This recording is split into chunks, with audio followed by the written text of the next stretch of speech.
Imagine digging through cold earth for months, knowing that one wrong sound could bring soldiers, bullets, and prison. Imagine crawling through a dark tunnel barely wider than your shoulders, while machine guns and armed guards patrol just meters above your head. And imagine doing all of it not for money, not for glory, but simply for the chance to give someone their freedom. This is the story of one of the most daring escape operations of the Cold War.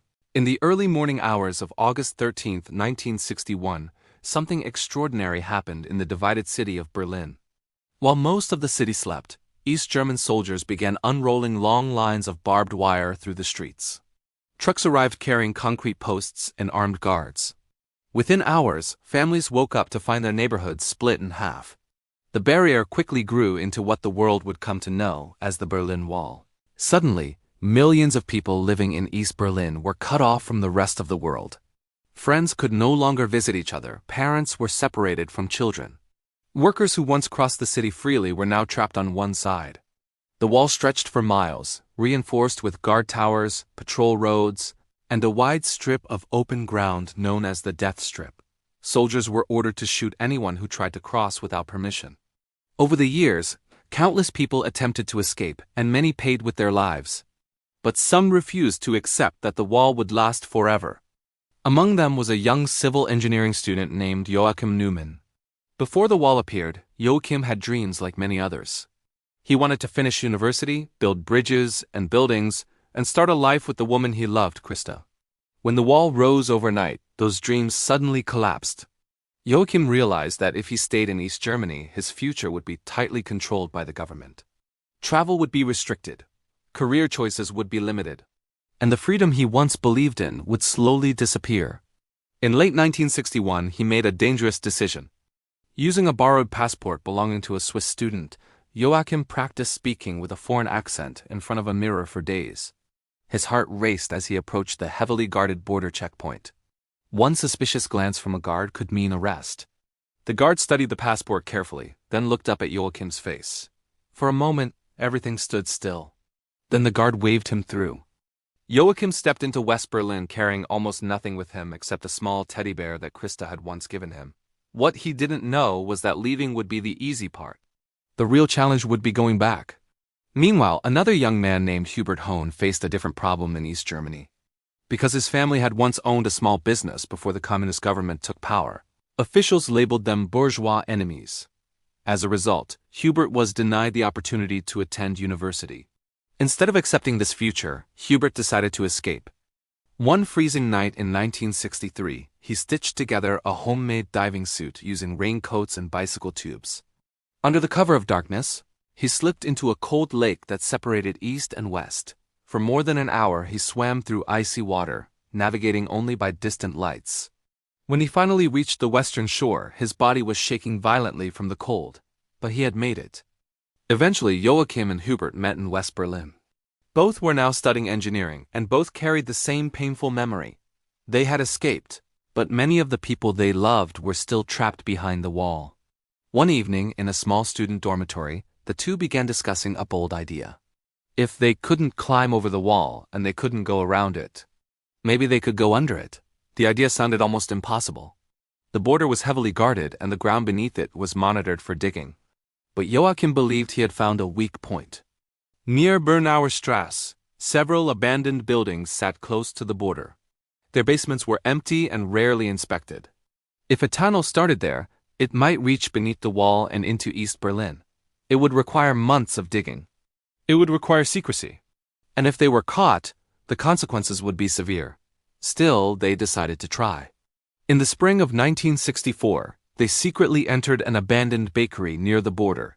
The building was silent, except for pigeons in the rafters and the creaking of old wooden floors.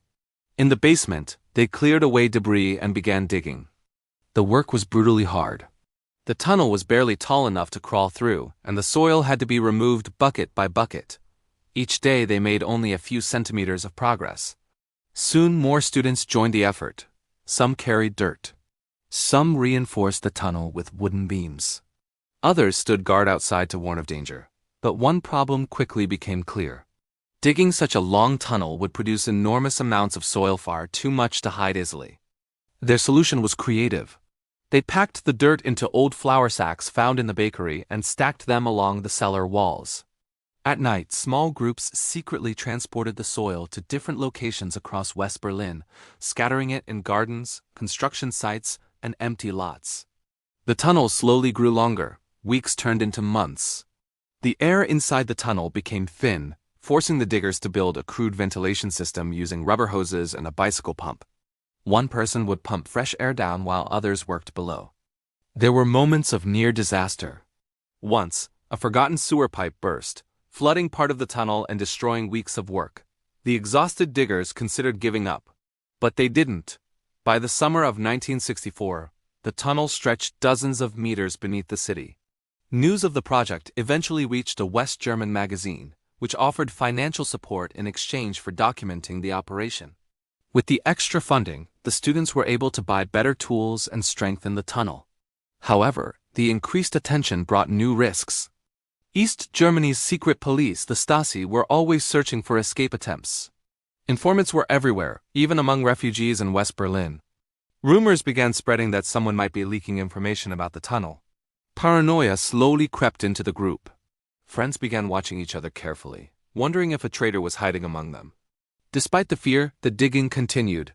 Finally, after 6 exhausting months, the tunnel approached its destination beneath East Berlin. Late one night in October 1964, Joachim carefully pushed a metal bar upward through the tunnel ceiling. A small crack appeared, and cold night air flowed inside. They had reached the other side. The exit opened inside a small abandoned shed in a courtyard in East Berlin. Now the real operation could begin.